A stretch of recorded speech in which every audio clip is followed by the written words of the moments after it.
தாய் தந்தையாம் கடவுள் மைந்தன் தூய ஆவியரின் திருப்பெயரால் உங்கள் யாவருக்கும் கிருபையும் சமாதானமும் உண்டாவதாக. நாம் யாவரும் இவ்வழிபாட்டை தொடக்குவதற்கு முன்பாக தலைகளை தாழ்த்தி நாம் ஆண்டவருடைய சமூகத்தை நோக்கி பார்த்து ஜெபம் செய்வோம். கிருபையும் வல்லமையும் நிறைந்த அன்பு நிறைந்த ஆண்டவரே, ஆண்டவரே, இந்த காலை பொழுதிற்காக நாங்கள் நன்றியோடு துதிக்கின்றோம், ஸ்தோத்திரிக்கின்றோம். ஆண்டவரே, நாங்கள் இருக்கின்ற இடத்திலே ஆண்டவரை எங்கும் தொழுது கொள்ளுகின்ற காலம் வரும் என்பதனை அறிவித்த வண்ணமாய், ஆண்டவரே, நாங்கள் இருக்கின்ற இடத்திலே உம்முடைய பிரசனத்தை உணர்ந்து கொள்ளும்படியாக இவ்வேளையிலுமாய் கர்த்தாவே உம்முடைய சமூகத்திலே எங்களுடைய உள்ளங்களையும் ஆண்டவரே எங்களுடைய உடல் பொருள் ஆவியையுமாய் கர்த்தாவே நாங்கள் ஒப்படைத்து உம்மை ஆவியோடும் உண்மையோடும் தொழுது கொள்வதற்கு நீ தந்த தருணங்களை எண்ணி பார்த்து உம்மை நாங்கள் போற்றுகின்றோம். ஆண்டவரே, இந்நாளின் வழிபாட்டிலே நாங்கள் கலந்து கொள்ள எங்களுக்கு நீர் உதவி செய்திருக்கின்றீர். வழிபாட்டின் தொடக்கம் முதல் நிறைவு பரியந்தமும் ஆண்டவரே நாங்கள் ஏறெடுக்கின்ற துதி பாடல்களின் வழியாகவும் ஆண்டவரே எங்களை நாங்கள் அர்ப்பணித்து எங்களுடைய பாவங்களை அறிக்கை செய்யும் பொழுதும் நன்றி நிறைந்த பலிகளோடு ஆண்டவரே எங்கள் உள்ளங்களை உமக்கு நாங்கள் காணிக்கையாக அர்ப்பணிக்கின்ற பொழுதும் உம்முடைய அன்பின் சமூகம் தாமே கர்த்தாவே எங்களோடு இடைப்பட்டு உம்முடைய தூய ஆவியரின் பிரசனத்தினால் எங்களை நீர் ஆற்றல் படுத்தி வழி நடத்திட வேண்டும் என்றும் மீட்பராகிய இயேசு கிறிஸ்துவின் விலையேற பெற்ற நாமத்தில் வேண்டிக் கொள்கின்றோம். அன்பு நிறைந்த நல்ல ஆண்டவரே, ஆமென். இந்த காலை வழிபாட்டிலே கலந்து கொண்டிருக்கின்ற உங்கள் யாவரையுமாய் ஆண்டவரும் மீட்பருமாகிய இயேசு கிறிஸ்துவின் விலையேற பெற்ற நாமத்தினால் அன்போடு கூட வாழ்த்தி வரவேற்றுக் கொள்கின்றேன். இவ்வழிபாட்டுக்கு தொடக்கமாக நாம் யாவரும் இணைந்து நம்முடைய கிறிஸ்தவ பாமாலைகளிலே 22ஆம் பாடல் தூய தூய தூயா சர்வ வல்ல நாதா என்ற பாடலை பாடி நாம் கடவுளை போற்றி துதிப்போம்.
நாம் யாவரும் இணைந்து நம்முடைய வழிபாட்டு புத்தகத்திலே 94ஆம் பக்கத்தில் உள்ள 3ஆம் வழிபாட்டு முறையை பின்பற்றி இந்த ஆராதனையில் பங்கேற்போம்.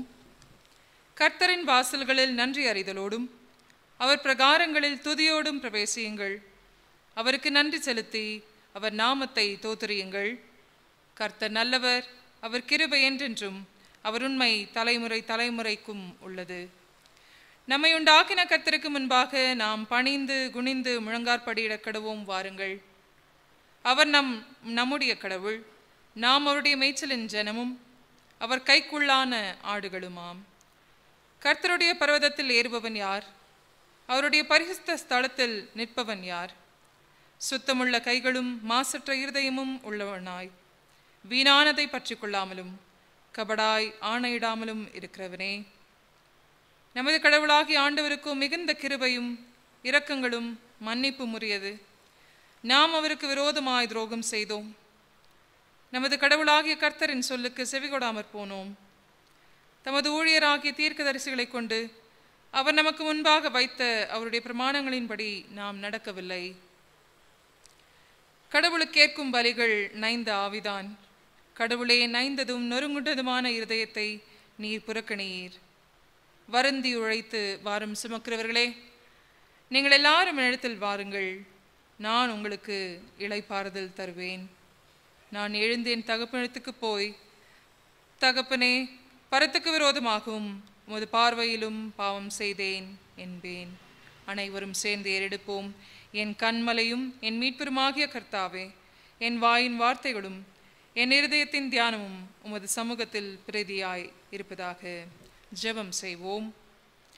சர்வ வல்லமுள்ள கடவுளே, நாங்கள் எங்கள் ஆண்டவர் இயேசு கிறிஸ்துவின் மூலமாய் உமது சமூகத்தில் எங்கள் வணக்கத்தையும் தோத்திரத்தையும் செலுத்த வந்திருக்கின்றோம். எங்கள் பாவங்களை உண்மையாய் அறிக்கை செய்யவும் மற்றவர்களுக்காகவும் எங்களுக்காகவும் ஜெபிக்கவும் உதவி செய்தருளும். உமது திருவசனத்தை நாங்கள் கேட்கும்போது உமது அன்பின் மகத்துவத்தை அதிக உண்மையாய் அறிந்து கொள்ளவும் உமது கிருபையின் கனிகளை எங்கள் வாழ்க்கையில் காட்டவும் அருள் புரிய வேண்டும் என்று எங்கள் ஆண்டவர் இயேசு கிறிஸ்துவின் வழியாய் வேண்டிக் கொள்ளுகின்றோம். ஆமேன். நாம் இவ்வேளையிலே அமைதியாய் நம்முடைய பாவங்களை, கடவுள் உணர்த்துகின்ற பாவ குற்றங்களை ஆண்டவருடைய சமூகத்துக்கு முன்பாக மனத்தாழ்மையுடன் நாம் அறிக்கை செய்வோம். நம்முடைய சிந்தனைகளாலும் நம்முடைய சொற்களாலும் நம்முடைய செயல்பாடுகளினாலும் கடவுளுக்கு பிரியமல்லாத ஒரு காரியத்தில் நாம் ஈடுபட்டு நாம் குற்றம் செய்திருப்போம். ஆனால் நம் பாவ குற்றங்களை நாம் உணர்வோம். முதலாம் பாவ அறிக்கை ஜெபத்தை அனைவரும் சேர்ந்து அறிக்கை செய்வோம். கடவுளே, உமது கிருபையின்படி எனக்கு இரங்கும். உமது இரக்கங்களின் பெருக்கத்துக்கு தக்கபடியே என் மீறுதல்களை அழித்துவிடும். என் அக்கிரமம் நீங்க என்னை முற்றிலும் கழுவி அருளும். என் பாவமற என்னை சுத்திகரியும். என் மீறுதல்களை நான் உணர்கிறேன். என் பாவம் எப்பொழுதும் எனக்கு முன்பாக நிற்கிறது. தேவரீர் ஒருவருக்கே விரோதமாக நான் பாவம் செய்து உமது பார்வையில் தீமையானதை நடப்பித்தேன். கடவுளே, சுத்த இருதயத்தை என்னிலே சிருஷ்டியும், நிலைவரமான ஆவியை என் உள்ளத்திலே புதுப்பியும். உமது இரட்சணியத்தின் சந்தோஷத்தை திரும்பவும் எனக்கு தாரும்.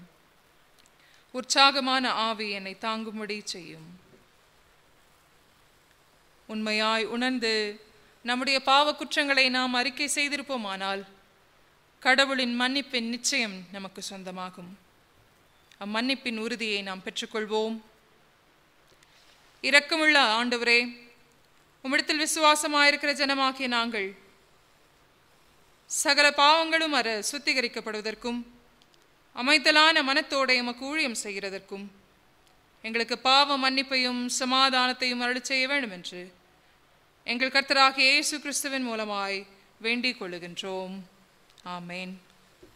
இன்றைய நாளுக்குரிய திருமறை பாடங்களை படிக்க கேட்போம்.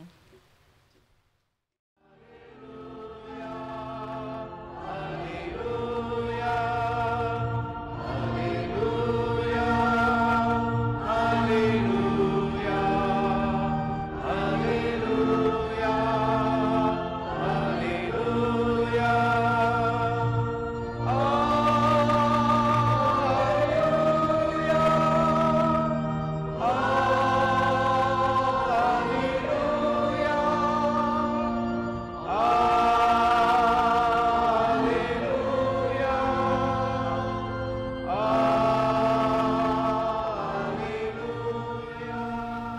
நாளுக்கென்று வாசிக்க தெரிந்து கொள்ளப்பட்டதான வேத பாடம் ஏசாயா 40வது அதிகாரம் வசனம் 25 தொடங்கி 31 முடிய. ஏசாயா 40 25 முதல் 31 முடிய. இப்படி இருக்க என்னை யாருக்கு ஒப்பிடுவீர்கள், எனக்கு யாரை நிகராக்குவீர்கள் என்று பரிசுத்தர் சொல்லுகிறார். உங்கள் கண்களை ஏறெடுத்து பாருங்கள், அவைகளை சிருஷ்டித்தவர் யார்? அவர் அவைகளின் சேனை இலக்கத்திட்டமாக புறப்பட பண்ணி அவைகளை எல்லாம் பேர் பேராக அளிக்கிறவராமே. அவருடைய மகா பலத்தினாலும் அவருடைய மகா வல்லமையினாலும் அவைகளில் ஒன்றும் குறையாமல் இருக்கிறது. யாக்கோபே, இஸ்ரவேலே, என் வழி கர்த்தருக்கு மறவாயிற்று என்று, என் நியாயம் என் தேவனிடத்தில் எட்டாமல் போகிறது என்றும் நீ சொல்வானேன்? பூமியின் கடையாந்தரங்களை சிருஷ்டித்த கர்த்தராகிய அநாதி தேவன் சோர்ந்து போவதுமில்லை, இலைப்படைவதுமில்லை. இதை நீ அறிவாயோ? இதை நீ கேட்டதில்லையோ? அவருடைய புத்தி ஆராய்ந்து முடியாதது. சோர்ந்து போகிறவனுக்கு அவர் பலன் கொடுத்து சத்துவமில்லாதவனுக்கு சத்துவத்தை பெருக பண்ணுகிறார். இளைஞர் இலைப்படைந்து சோர்ந்து போவார்கள், வாலிபரும் இடறி விழுவார்கள். கர்த்தருக்கு காத்திருக்கிறவர்களோ புதுபலன் அடைந்து கழுகுகளைப் போல செட்டைகளை அடித்து எழும்புவார்கள். அவர்கள் ஓடினாலும் இலைப்படையார்கள், நடந்தாலும் சோர்ந்து போகார்கள். வாசிக்க வேண்டிய வேத பாடம் வாசிட்டாயிற்று. தேவனே மகிமை உண்டாவதாக.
அருளுரைக்கு ஆயத்தமாக நாம் யாவரும் தலைகளை தாழ்த்தி ஆண்டுடைய சமூகத்தை நோக்கி பார்த்து நாம் ஜெபிப்போம்.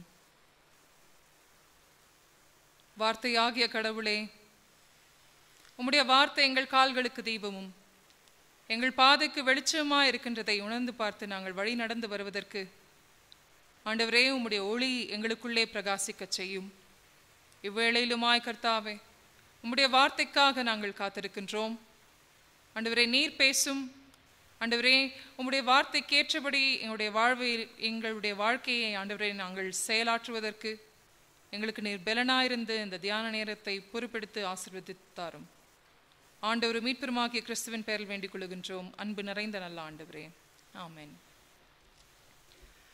மீண்டுமாய் இந்த இணையதளத்தின் வழியாக ஆண்டவருடைய சந்நிதியில் இணைந்து நாம் கடவுளை வழிபடுவதற்கு கடவுள் தந்த வாய்ப்பை எண்ணி பார்த்து இந்த ஆராதனையில் கலந்து கொண்டிருக்கின்ற உங்கள் யாவரையும் ஆண்டவர் மீட்பெருமாகிய கிறிஸ்துவின் பெயரால் அன்போடு கூட வரவேற்றுக் கொள்கின்றேன்.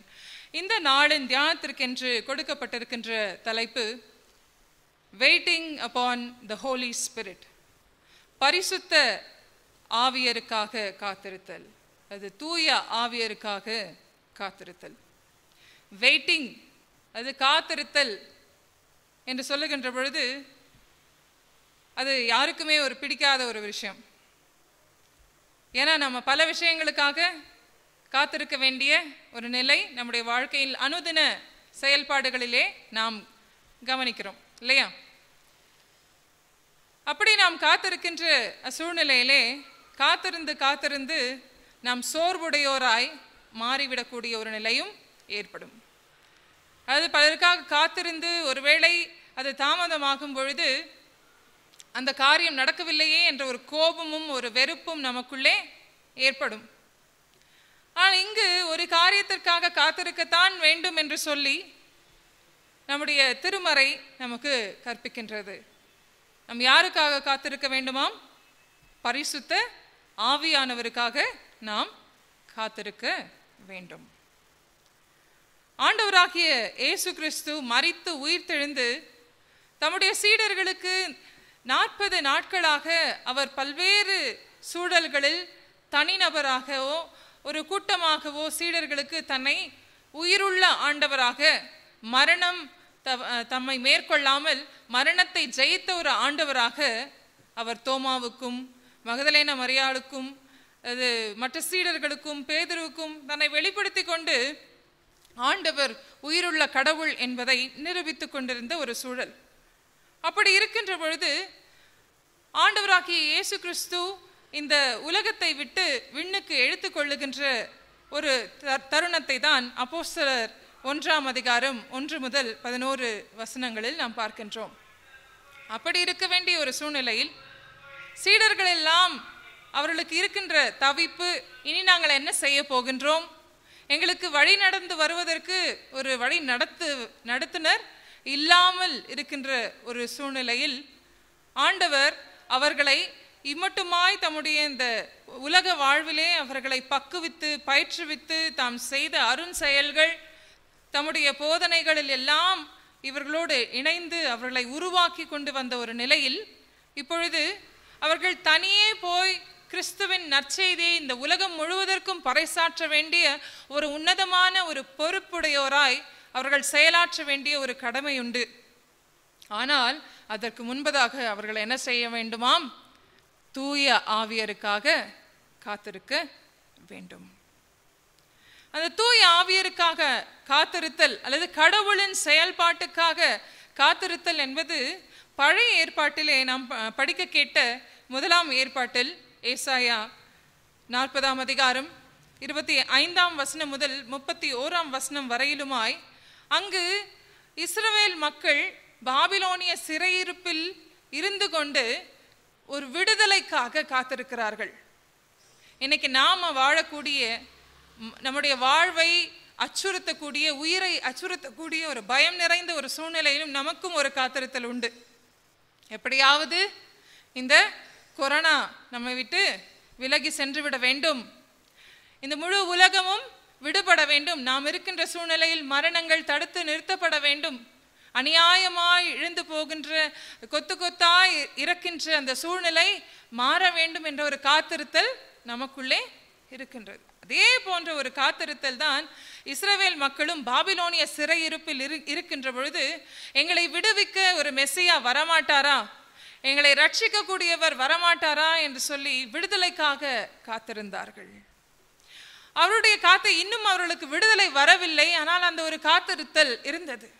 காத்திருந்து சோர்ந்து போன மக்களாய் அவர்கள் காணப்பட்டார்கள்.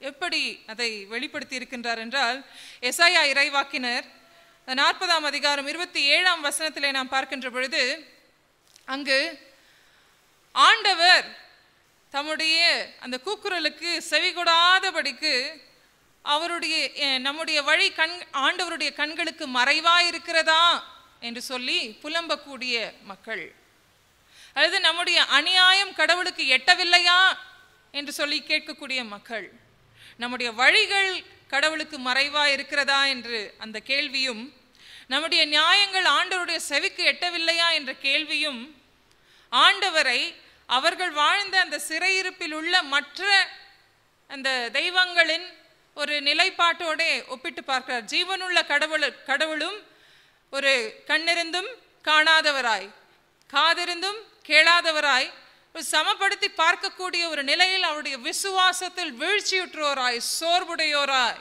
அங்கு இஸ்ரவேல் மக்கள் காணப்பட்ட ஒரு நிலையில் புலம்பக்கூடிய ஒரு வார்த்தை தான் அந்த 27ஆம் வார்த்தையில் நாம் பார்க்கின்ற வசனம். அப்படி இருக்கின்ற பொழுது தூய ஆவியர் எப்படிப்பட்டவர், கடவுளுடைய குணாதிசயம் எப்படிப்பட்டது என்பதை அங்கு மிக அழகாய் எசாயா இறைவாக்கினர் வெளிப்படுத்தியிருப்பார். அவர் சோர்ந்து போகின்ற கடவுள் அல்ல, மாறாக அவர் எப்படிப்பட்டவராம், சோர்ந்து போகின்றவர்களுக்கு பலனை கொடுத்து சத்துவம் இல்லாதவர்களுக்கு அவர் சத்துவத்தை தருகின்ற கடவுள். அதாவது பலவீனமாக இருக்கின்றவர்களை பலப்படுத்துகின்ற கடவுள்.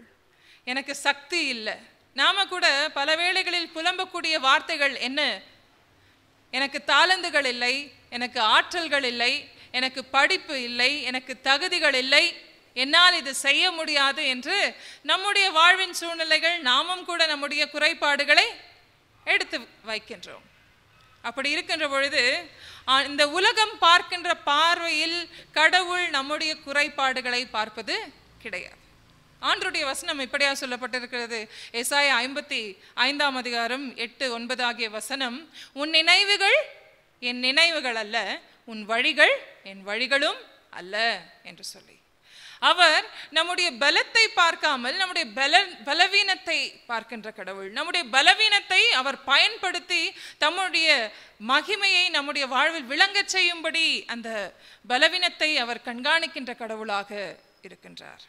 அவர் கண்காணிப்பதோடு மற்றும் அவர் விட்டுவிடாமல் மாறாக நாம் சோர்ந்திருப்பதை எண்ணி பார்த்து நம்மை பலப்படுத்தி சத்துவமே இல்லாத, அது நிறைவே இல்லாத ஒரு பாத்திரமாய் நாம் இருக்கின்றதை கண்டு நாம் நிரம்பி வழியத்தக்க ஒரு பாத்திரமாய் நம்மை பயன்படுத்த அவர் ஆவலாய் இருக்கின்ற கடவுளாய் இருக்கிறார். கர்த்தருக்கு காத்திருக்கின்ற பொழுது அந்த ஆசீர்வாதங்கள் நம்மை நோக்கி வருகின்றதை நாம் பார்க்கலாம். அது எப்படிப்பட்ட ஒரு ஆசீர்வாதமாம்? கர்த்தருக்கு காத்திருக்கிறவர்கள் எப்படிப்பட்டவர்களாக இருப்பார்கள் என்றால், கழுகுகளைப் போல சிறகுகளை எடுத்து எழும்புவார்கள் என்று சொல்லி. கழுகு என்பது ஒரு ஆற்றலின் அடையாளம் அல்லது ஒரு பலத்தின் அடையாளம் என்று சொல்லப்படுகின்றது, ஒரு வேகத்தின் அடையாளம் என்று சொல்லப்படுகிறது. அது தூர காட்சியின் கொண்ட ஒரு பறவையாக அது அடையாளம் காட்டப்படுகின்றது.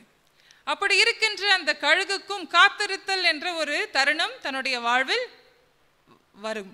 ஏனென்றால் கழுகுக்கு பொதுவாகவே ஆயுள் நாட்கள் என்று சொல்லுகின்ற பொழுது அது 70 ஆண்டுகள். அதிலே 30 ஆண்டுகள் கழிந்த பிறகு தன்னுடைய சிறகுகளில் அல்லது அது பலனற்றதாய் அல்லது தன்னுடைய அந்த பீக் என்று சொல்லப்படுகின்ற அந்த வாயில் அது பலனற்றதாய் தனக்கான அந்த உணவை பிடிக்கக்கூடிய ஒரு சக்தி இழந்து போன ஒரு நிலையில் இருக்கின்ற பொழுது என்ன செய்யுமாம், தனியே கண்மலைக்கு சென்று அங்கு போய் ஒரு பாறையில் அந்த தன்னுடைய வாயை, அந்த என்ன சொல்லுவாங்க, அது வாய் அலகு, அந்த அலகை அது என்ன செய்யுமாம், போய் உரசி வலியோடும் நோவோடும் அதை முற்றிலுமாய் உடைத்து போட்டு விடுவாம். உடைத்து போட்டு மீண்டுமாய் அது வளர்வதற்கென்று காத்திருக்குமாம். தன்னுடைய நகங்களை கீறிக்கொண்டு அதை எடுத்து போட்டு மீண்டுமாய் சக்தியுள்ள புதிய நகங்களையும் புதிய அலகுகளையும் கொண்ட ஒரு பறவையாய், புது பலனடைந்த ஒரு பறவையாய் வருவதற்கு அது காத்திருக்குமாம். அப்போ அந்த காத்திருத்தல் என்பது வலியை கடந்து வர வேண்டிய ஒரு நிலைக்கு தன்னை ஒப்பு கொடுக்கிறது. வலியை ஒப்பு கொடுத்து அந்த புதிய பலனை அடைகின்றது. ஒருவேளை கடவுளுக்கென்று நாம் நம்மை அர்ப்பணிக்கின்ற பொழுது அது மிக கடினமான குறுகிய பாதையாகத்தான் இருக்கும், வலி நிறைந்ததாகத்தான் இருக்கும். சில அவமானங்களையும் சில தோல்விகளையும் சில கடினப்பாடான சூழ்நிலைகளும் நாம் நம்முடைய வாழ்விலை கடந்தாக வேண்டும் என்ற ஒரு சூழ்நிலை இருந்த பொழுது கூட ஆண்டவர் நம்மை விட்டுவிடாத கடவுளாக இருக்கிறார். அதை தான் சீடருடைய வாழ்விலே ஆண்டவர் நிரூபித்தார். ஆண்டவர் தனியே அவர்களை விட்டுவிடாமல் தூய ஆவியர் என்னும் தேற்றரவாளனை பலன் கொடுத்து அதிகாரம் நிறைந்தவர்களாய் பலனுடையவராய் இந்த உலகம் முழுவதற்கும் ஆண்டவருடைய நற்செய்தியை பறைசாற்ற ஆற்றல் நிறைந்தவர்களாய் புறப்பட்டு செல்லும்படி அவர்களை ஆற்றல் படுத்தின கடவுள் நம்முடைய கடவுள். அந்த தூய ஆவியருக்காக நாம் காத்திருக்கின்ற பொழுது பலம் இல்லாதவர்களும் பலனை ஆண்டவரிடமிருந்து பெற்றுக்கொள்வார்கள். அதோடு கூட இந்த தூய ஆவியரின் செயல்பாடு இன்னொன்று என்னவென்றால், நம்மை சுத்திகரிக்கின்ற ஒரு செயல்பாடு. அந்த சுத்திகரிப்பு என்று சொன்ன உடனே நம்முடைய வெளி தோற்றத்துக்கான சுத்திகரிப்பை குறிக்காமல் நமக்கும் கடவுளுக்கும் மட்டுமே தெரியும் நாம் எவ்வளவு பாவங்களை இழைத்திருக்கின்றோம், எவ்வளவு தீமைகளை செய்திருக்கின்றோம். சிந்தனை அளவிலும் சொற்கள் அளவிலும் செயல்பாடுகளில் அளவிலுமாய் கடவுளுக்கு பிரியமல்லாத ஒரு காரியத்தை செய்து நம்மை ஆண்டவர் விரும்பத்தகாத ஒரு நிலைகளில் நாம் சென்று கொண்டிருக்கின்ற பொழுது கடவுள் நம்முடைய வழியில் குறுக்கிட்டு நம்மை தடை செய்து ஆண்டவருக்கு ஏற்ற ஒரு படைப்பாக நாம் படைக்கப்பட்ட நோக்கத்துக்கு நேராய் நம்முடைய வாழ்வை திசை திருப்பி விடும்படி நம்மை சுத்திகரிக்கின்ற கடவுளாக இருக்கின்றார். கடவுள் தேர்ந்தெடுத்த தம்முடைய ஒவ்வொரு அல்லது தூதுவர்களாக நம்முடைய திருமறையில் பார்க்கின்ற பொழுதும் ஒவ்வொருவரும் ஏதோ ஒரு குறை கொண்டவராய், ஏதோ ஒரு தீமையான ஒரு செயல்பாடில் ஈடுபட்டவர்களாய் இருந்த ஒரு நிலையை நாம் கவனிப்பது அவசியம். மோசையை எடுத்துக்கொண்டால் அவருக்கு இருந்த ஒரு பலவீனமோ அல்லது தன்னுடைய அந்த வீக்னஸ் என்ன, அவர் ஒரு முன்கோபி. அந்த முன்கோபத்தினால் ஒருவரை கொலை செய்த ஒரு குற்றவாளி. ஆனால் ஆண்டவர் அவரை தாழ்மையான ஒரு நபராய் மாற்றினார். அந்த முழு இஸ்ரவேலுக்கும் பொறுமையுடைய ஒரு நபராய், வழிநடத்துகின்ற ஒரு நபராய் ஆண்டவர் பயன்படுத்தினார். அவர் மட்டும் அல்ல, நம்ம பார்க்கலாம் திருமறையில் சொல்லிக்கொண்டே போகலாம். கிதியோன் பாதுகாப்பில்லாத ஒரு தாழ்வு மனப்பான்மை கொண்ட ஒரு நபராய் அவர் தன்னை யூகித்து கொண்டார். அதுதான் தன்னுடைய குறைபாடாக அவர் எண்ணினார். ஆனால் ஆண்டவர் அவரை பராக்கிரமசாலியே என்று சொல்லி அழைக்கின்ற அளவுக்கு ஆண்டவர் அவரை பலப்படுத்தினார். ஒவ்வொரு நம்ம சொல்லிக்கொண்டே போகலாம். தாவீது கடவுளுக்கு பிரியமல்லாத ஒரு விபச்சாரத்தில் ஈடுபட்ட அந்த ஒரு அரசன் ஆண்டவருடைய இதயத்துக்கு ஏற்றவனாய் ஆண்டவர் மாற்றினார். அதுபோல நம் ஒவ்வொருடைய வாழ்விலுமாய் கூட ஆண்டவர் நம்மை சுத்திகரித்து தமக்கு பயனுள்ள ஒரு பாத்திரங்களாய் நம்மை பயன்படுத்துகின்றார். அவருக்கு இருக்கின்ற ஒரு விருப்பம் என்னவென்றால், சாதாரணமான ஒரு பாத்திரமாக நாம் இருந்தாலும் நம்மை ஆண்டவருடைய பயன்பாட்டுக்கென்று நாம் அர்ப்பணிக்கின்ற பொழுது அதிலே பொக்கிஷங்களால் நிறையப்பட்ட ஒரு பாத்திரங்களாக ஆண்டவர் நம்மை பயன்படுத்த வல்லவராய் இருக்கிறார். நம்முடைய வாழ்வு ஒரு களிமண்ணில் இருக்கின்ற ஒரு பொக்கிஷத்தை போன்று என்று சொல்லி பவுல் 1 கொரிந்தியர் 1:27 சொல்லுகின்றதை நாம் பார்க்கலாம். 2 கொரிந்தியர் 4:7 அதிலே நம்முடைய வாழ்வு என்பது ஒரு மண் பாண்டத்துக்கு ஒப்பிடப்பட்டு எந்நேரம் உடைந்து போய்விடலாம். இப்போ இருக்கிற சூழ்நிலை நம்ம சொல்ல முடியாது. நம்முடைய வாழ்வுக்கு நிச்சயமில்லாத ஒரு வாழ்நிலையில் நாம் வாழ்ந்து கொண்டிருக்கின்றோம். ஆனால் ஆண்டவர் ஞானிகளை வெட்கப்படுத்த பைத்தியங்களை தெரிந்து கொள்ளுகின்ற கடவுள், பலமுள்ளவர்களை வெட்கப்படுத்த பலன் இல்லாதவர்களை தெரிந்து கொள்ளுகின்ற கடவுள் நம்முடைய கடவுள். அப்படி நம்முடைய வாழ்விலுமாய் தூய ஆவியருக்காக நாம் காத்திருக்கின்ற பொழுது நாம் வெட்கப்பட்டு போகவே மாட்டோம். உண்மையிலேயே பலன் கொண்டு நாம் இருக்கின்ற அளவு கடவுள் நம்முடைய வாழ்வில் வைத்திருக்கின்ற ஒவ்வொரு நோக்கத்தையும் நிறைவேற்ற அவர் வல்லவராயிருந்து செயல்பட அவர் ஆவலாயிருக்கிறார். நாம் நம்மை ஆண்டவருக்கென்று காத்திருந்து அந்த புதிய பலனை பெற்றுக்கொள்ள, அந்த கடினப்பாடான ஒரு சூழ்நிலையாக இருந்தாலும் கூட ஆண்டவர் நம்மை வழிநடத்துவார் என்ற விசுவாசத்தோடு நம்மை அர்ப்பணிக்கின்ற பொழுது கடவுள் நம்மை கொண்டும் தம்முடைய நாம மகிமைக்கென்று நம்மை வல்லமையாய் எடுத்து பயன்படுத்த வல்லவராயிருக்கின்றார். எனவே நம்மை நாம் தாழ்த்தி ஒப்பு கொடுக்கின்ற பொழுது அவருடைய பிரசன்னம் கொண்டு நம்முடைய வாழ்வு ஆண்டவருடைய சித்தத்திற்கு ஏற்றபடி அவர் வழிநடத்த அவர் வல்லவராயிருக்கின்றார். அந்த ஒப்பு கொடுப்புக்கு நம்மை நாம் அர்ப்பணிப்போமா? ஒரு நிமிடம் தலைகளை தாழ்த்தி நாம் ஜெபிப்போம். ஆண்டவரே, நாங்கள் குறை உள்ளவர்கள் என்று தெரிந்தும் கூட பல வேளைகளில் எங்களுடைய குறைகளை மறைக்க அதை நாங்கள் ஏற்றுக்கொள்ளாமல் எனக்கு குறை இல்லை என்றும் பல சாக்கு போக்குகளை சொல்லிக்கொண்டும் பயத்தை வெளிப்படுத்தி கொண்டும் ஆண்டவரே பல்விதமான ஆண்டவரே ஒரு சூழ்நிலையிலே அதை மறைக்க ஆண்டவரே நாங்கள் முற்படுகின்றோம். ஆனால் ஆண்டவரே சமூகத்துக்கு முன்பாக நாங்கள் குறை உள்ளவர்கள் என்று ஆண்டவரே நாங்கள் அர்ப்பணித்து ஏற்றுக்கொள்ளுகின்ற பொழுது கர்த்தாவே ஆண்டவரே நீரே எங்களை வழிநடத்த நீர் வல்லவராயிருந்து எங்களை நிறைவுள்ளவர்களாக மாற்றவும் வல்லவராயிருக்கின்றீர் என்பதை உணர்ந்து கொள்ள எங்களுக்கு நீர் கிருபை பாராட்டியருளும். எங்களை ஒப்பு கொடுக்கிறோம். உம்முடைய சித்தம் போல ஆண்டவரே எங்களை பயன்படுத்தி ஆசீர்வதியும். ஆண்டவர் மீட்பெருமாகிய கிறிஸ்துவின் பெயரில் வேண்டிக் கொள்கின்றோம்.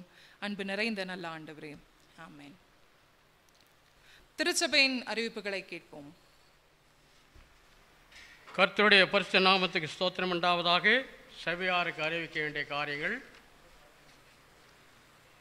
விசேஷமாக வான்வழி மூலமாக இந்த நாளிலே புதிதாக நம்ம சபைக்கு பொறுப்பேற்றிருக்கிற ஆயிரம் அவர்கள் கடந்து வந்திருக்கிறார்கள். ஆயிரம் அவர்கள் தங்கவயலிலே தமது பட்டப்படிப்பை முடித்து மேற்படிப்பை பெங்களூரு யூனிவர்சிட்டியிலே முடித்து ஈரல் கல்லூரியை தமிழ்நாடு இறையல் கல்லூரியிலே முடித்து இப்பொழுது திருமண்டலத்திலே அவர் ஆயராக பணிபுரிகிறார்கள். கடந்த வருடம் முழுவதும் அவர்கள் கோடைக்கானலிலே தன்னுடைய பொறுப்பை முடித்து இப்பொழுது நமது சபைக்கு மாற்றப்பட்டு இருக்கிறார்கள். ஆகவே திருச்சபையின் சார்பிலே அவரை அன்போடு வாழ்த்தி வரவேற்கிறோம். அவருடைய குருத்துவ பணி தொடர்ந்து நம் சபையிலே அதிகமாக விருத்தி அடைய நாம் அனைவரும் அவரை நம்முடைய குடும்ப ஜபங்களிலும் தனி ஜபங்களிலும் நினைவு கூறும்படியாக அன்பாக கேட்டுக்கொள்ளுகிறேன். எனவே ஆயரம் அவர்களை திருச்சபையின் முறைமைப்படி அவர்களை வரவேற்பது நம்முடைய சால சிறந்த கடமையாக இருப்பதினால் ஆயரம்மா முன்னே வரும்படியாக பணிவன்புடன் கேட்டுக்கொள்கிறேன். சகோதரி எல்என் டார்த்தி அவர்கள் ஆயரம்மாவுக்கு சால்வை அணிக்கும்படியாய் அவரை கனப்படுத்தும்படியாய் கேட்டுக்கொள்கிறேன்.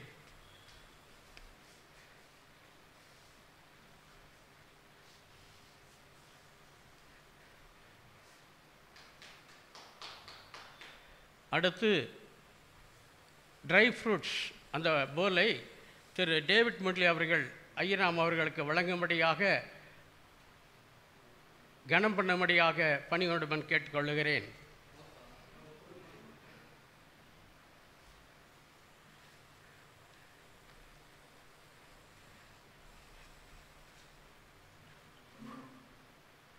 வாரம் இதே வான்வழி ஆராதனைகள் நடைபெறும். அனைவரும் இதை கேட்டு மகிழும்படியாக ஆசீர்வாத பெறும்படியாக உங்களை பட்சமாக கேட்டுக்கொள்கிறேன். ஏப்ரல் மாதத்திலே சேகரிக்கப்பட்ட காணிக்கை ரூபாய் 16,957 ரூபாய். மே மாதம் 2ஆம் தேதி சேகரிக்கப்பட்ட காணிக்கை 24,362 ரூபாய். மே மாதம் 9ஆம் தேதி சேகரிக்கப்பட்ட காணிக்கை ரூபாய் 14,070 ரூபாய் என்பதை சபையாருக்கு தெரிவித்துக் கொள்கிறேன். இந்த ஆன்லைன் வர்ஷிப் வழியாக முதலாவது ஞாயிறாக இந்த மே மாதம் 16ஆம் தேதியில் இந்த இணையதளத்தின் வழியாக உங்கள் யாவரையும் ஆண்டவருடைய வழிபாட்டிலே உங்களோடு இணைந்து வழிபட கடவுள் தந்த வாய்ப்பை எண்ணி பார்த்து கடவுளுக்கும் இங்கு ஆண்டவருடைய திருப்பணி ஆற்றிய ரெவரண்ட் ராட்ரிக்ஸ் ஐயா அவர்களுக்கும் திருச்சபையின் பரிபாலன குழு அங்கத்தினர் யாவருக்கும் சபை மக்கள் ஒவ்வொருவருக்குமாய் நன்றி நிறைந்த ஒரு வாழ்த்துதல்களை தெரிவித்துக் கொள்ளுகின்றேன். நானும் என்னுடைய கணவர் மிஸ்டர் பிரீத்குமார், எனக்கு 2 குழந்தைகள், நாங்கள் குடும்பமாய் இந்த இடத்திலே பணியாற்றும்படி கடவுள் கிருபை பாராட்டி இருக்கின்றார். இதிலே திருச்சபையாராக உங்கள் யாவருடைய ஒத்துழைப்பையும் எதிர்நோக்கி காத்திருக்கின்றேன். உண்மையிலேயே உங்களுடைய கோஆபரேஷன் எனக்கு இந்த இடத்திலே ஆண்டவருடைய திருப்பணியை ஆற்றும்படி நீங்கள் யாவரும் உதவி செய்வீர்கள் என்பதை ஆண்டவராகிய இயேசு கிறிஸ்துவுக்குள் நான் விசுவாசிக்கின்றேன்.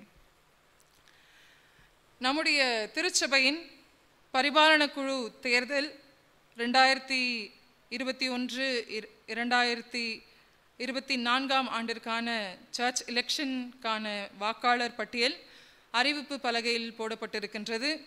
இதிலே இந்த வாக்காளருடைய பெயர்கள் ஏதேனும் விடப்பட்டு இருந்தால் அதை எழுத்தின் மூலமாக சபை ஆயருக்கு, அதாவது எனக்கு, நீங்கள் 29ஆம் தேதி மே மாதம் 29ஆம் தேதிக்குள்ளாக நீங்கள் எழுத்தின் மூலமாக எனக்கு தரும்படி அன்போடு கேட்டுக்கொள்ளுகின்றேன்.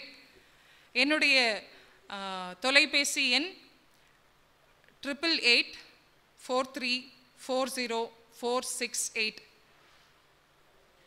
8884340468. ஏதேனும் இந்த லாக்டவுன் சூழல் இருப்பதினால் நீங்கள் தொலைபேசியில் என்னை நீங்கள் தொடர்பு கொண்டு உங்களுடைய எழுத்தின் மூலமான கடிதத்தை தர வேண்டுமானால் அதற்கான நேரத்தை நான் உங்களுக்கு சொல்லுகின்ற பொழுது அதை நீங்கள் என்னிடத்தில் நீங்கள் தரும்படி அன்போடு கேட்டுக்கொள்கின்றேன். The provisional voters list for the pastorate committee elections of CSI Karunalaya Church 2021-2024 has been displayed on the notice board. So if you have any names left out, I request the congregation members to kindly give it in writing to me on or before 29th of May 2021. Thank you. இப்போ என்னன்னா final ப்ரேயருங்களா? நிறைவு பாடல்.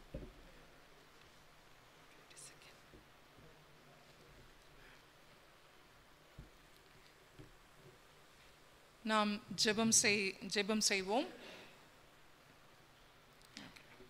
ஜெபம் செய்வோம். கிருபை நிறைந்த நல்ல ஆண்டவரே, ஆண்டவரே, எங்களை சுற்றி வாழ்வை அச்சுறுத்துகின்ற பல சூழ்நிலைகள் இருந்த பொழுதிலும் ஆண்டவரே, அவையில் ஏதேனும் ஒரு சூழலும் கூட உம்மை நாங்கள் தொழுது கொள்வதற்கு தடையா இல்லாதபடிக்கு நீர் வழிவாசலை ஏற்படுத்தி தந்தீரே. ஆண்டவரே, உம்மோடு நெருங்கி ஆண்டவரே எங்களுடைய உள்ளத்திலே கர்த்தாவே, ஆண்டவரே, நாங்கள் உம்மை உண்மையாய் தொழுது கொள்வதற்கு நீர் கிருபை பாராட்டி நீரே அதற்காக உம்மை துதிக்கின்றோம், ஸ்தோத்திரிக்கின்றோம். ஆண்டவரே, இந்நாளின் வழிபாட்டிலே கர்த்தாவே, அப்பா, நீர் எங்களோடு இருந்து உமக்காக காத்திருக்க எங்களுக்கு நீர் கற்றுத்தருகின்ற கடவுள். நாங்கள் காத்திருக்கின்ற பொழுது அந்த தூய ஆவியரின் பலன் ஆண்டவரே எங்களுக்குள்ளே இருந்து எங்களுடைய குறைவுகளை நிறைவு செய்யவும், எங்களுடைய பலவீனத்தில் எங்களுக்கு பலன் தந்து ஆண்டவரே, எங்களுக்கு சத்துவமே இல்லாத ஒரு சூழ்நிலையில் கர்த்தாவே, பல சூழ்நிலைகளில் நாங்கள் துவண்டு போகின்ற பொழுது கர்த்தாவே, ஆண்டவரே, நீர் எங்களை பலப்படுத்தி ஆசீர்வதிக்க ஆண்டவரே நீர் வல்லவராயிருக்கின்றீர் என்று உம்மில் விசுவாசம் கொள்ள எங்களுக்கு நீர் கற்றுத்தந்தீரே, அதற்காக ஸ்தோத்திரிக்கின்றோம். ஆண்டவரே, நாங்கள் கேட்ட சத்தியத்திற்கு ஏற்றபடி எங்களுடைய வாழ்விலே ஆண்டவரே அவ்வார்த்தைகள் செயலாக்கம் பெறுவதற்கு ஆண்டவரே உம்முடைய துணை வேண்டி நாங்கள் கெஞ்சி மன்றாடுகின்றோம். ஆண்டவரே, எங்களையே காணிக்கையாக நாங்கள் அர்ப்பணிக்கின்றோம். உமக்கு உகந்த ஒரு பாத்திரங்களாக ஆண்டவரே நாங்கள் பயன்படுத்தப்படுவதற்கு கர்த்தாவே எங்களை தகுதிப்படுத்தி ஆசீர்வதியும். ஆண்டவரே, இம்மட்டும் நீர் வழி நடத்தி வந்த கடவுள் தாமே ஆண்டவரே, எங்களுடைய திருச்சபையின் ஒவ்வொரு திருப்பணிகளும் ஆண்டவரே, திருச்சபையில் இருக்கின்ற கட்டுமான பணிகளும் ஆண்டவரே இன்னுமாய் கர்த்தாவே அப்பா, எங்களுடைய திருச்சபையின் ஒவ்வொரு குடும்பங்களையுமாய் நாங்கள் தாழ்த்தி ஒப்புக் கொடுக்கின்றோம். உங்களுடைய அன்பின் பிரசனம் தாமே எங்களுக்கு துணையா இருந்து எங்களை வழிநடத்தி ஆசீர்வதிக்கட்டும். இன்னும் விசேஷித்தவனமாய் கர்த்தாவே, சுகவீனப்பட்டிருக்கின்ற ஆண்டவரே ஒவ்வொருவருக்காக நாங்கள் ஜெபிக்கின்றோம். ஆண்டவரே, இந்த கொடிய இன்ஃபெக்ஷன்ஸ்னால பாதிக்கப்பட்டிருக்கின்ற ஒவ்வொருக்காம் ஆண்டவரே நாங்கள் நோக்கி பார்த்து அவர்களுக்காக நாங்கள் மன்றாடுகின்றோம். என்னுடைய பேராயர் ஐயா அவர்களுக்காகவும் ஆண்டவரே டயசன் ஆஃபீஸர்ஸ் அவர்களுக்காகவும் ஆண்டவரே இன்னுமாய் கர்த்தாவே நாங்கள் அறிந்த எங்களுடைய ஆண்டவரே வட்டகையில் இருக்கக்கூடிய ஒவ்வொருவருக்காகவும் நாங்கள் ஜெபிக்கின்றோம். கர்த்தாவே, வாழ்வு எனக்கு சொந்தமாகுமா என்று சொல்லி ஏங்கி தவிக்கின்ற ஆண்டவரே ஒவ்வொருவருக்குமாய் ஆண்டவரே நீரை வாழ்வளிக்கின்ற கடவுளாக இருந்து வெளிப்பட நாங்கள் கெஞ்சி மன்றாடுகின்றோம். ஆண்டவரே, இதோ மருத்துவ வசதிகள் இல்லாமல் தவிக்கக்கூடிய ஒவ்வொருவருக்குமாய் ஆண்டவரே நீர் மருத்துவ வசதிகளை ஏற்படுத்தி தாரும் கர்த்தாவே. சிகிச்சை பலன் அளித்து கர்த்தாவே சுகம் பெற்று வாழ்வதற்கும் உமக்கு சாட்சியாக திகழ்வதற்கும் கர்த்தாவே நீர் பலனாயிருந்து ஆசீர்வதையும். ஆண்டவரே, எங்களை ஆண்டவரே உம்முடைய சீடர்களாக நாங்கள் அர்ப்பணிக்கின்றோம்.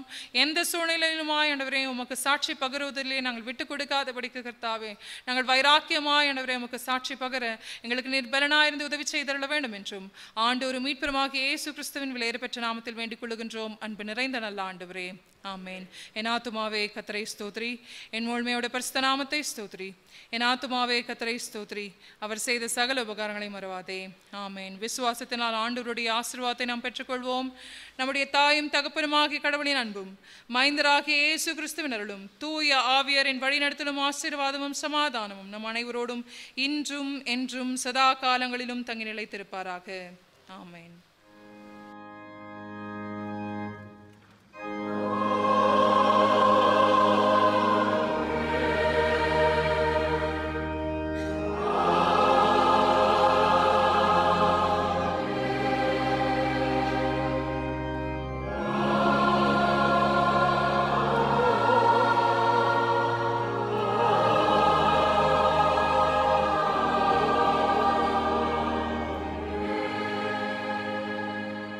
வழிபாட்டின் நிறைவு பாடலாக நாம் யாவரும் இணைந்து கிறிஸ்தவ கீர்த்தனைகளிலே 5ஆம் பாடல் சர்வலோகாதிப நமஸ்காரம் என்ற பாடலை பாடி கடவுளை போற்றுவோம்.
நியாய